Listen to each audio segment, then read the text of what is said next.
আমার দুই মেয়েকে যখনই জিজ্ঞাসা করি যে কী টিফিন নিয়ে যাবে বলো, তো একজন উত্তরে যায়, তো একজন দক্ষিণে। আমাকে সমঝোতা করে একটা টিফিন বানিয়ে দিতে হয়, দুটো টিফিন তো আর তৈরি করা যায় না। তাই আজকে বানিয়ে দিচ্ছি ব্রেড এবং লাড্ডু দিয়ে রোল। এটাও তাদের ভীষণ পছন্দের, মাঝে মাঝে বানিয়ে দিই, খেতে বেশ ভালোই লাগে। যখন কোনো টিফিনই পছন্দ হয় না, তখন এভাবেই মাদেরকে বানিয়ে দিতে হয়। আর সব মায়েদেরই কিন্তু একই চিন্তা যে কী টিফিন দেবো যাতে তারা পুরোটা ফিনিশ করে আসতে পারে। তো দেখুন, এখানে আমি দুটো করে ব্রেড রোল তৈরি করে দিয়েছি। আর আমার দুই মেয়ের জন্য কিন্তু একই টিফিন চাই, দুই রকম কিন্তু তৈরি করি না। এখন ফলে খাবার জন্য দিয়ে দিচ্ছি আপেলের টুকরো। তো এখানে 3 টুকরো আপেল দিয়ে দিলাম। আর ড্রাই ফ্রুটসের মধ্যে দিয়ে দিচ্ছি ভেজা আমন্ড এবং আখরোট।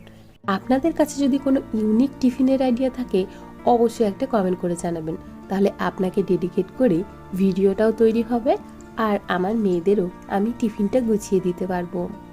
সাথে দিয়ে দিলাম 1 বোতল জল। এখন টিফিনের ঢাকনাটা বন্ধ করে আমার মেয়েদের দিয়ে দেব। কেমন লাগলো অবশ্যই জানাবেন, ভালো লেগে থাকলে প্লিজ একটা লাইক করে দেবেন। Thank you for watching.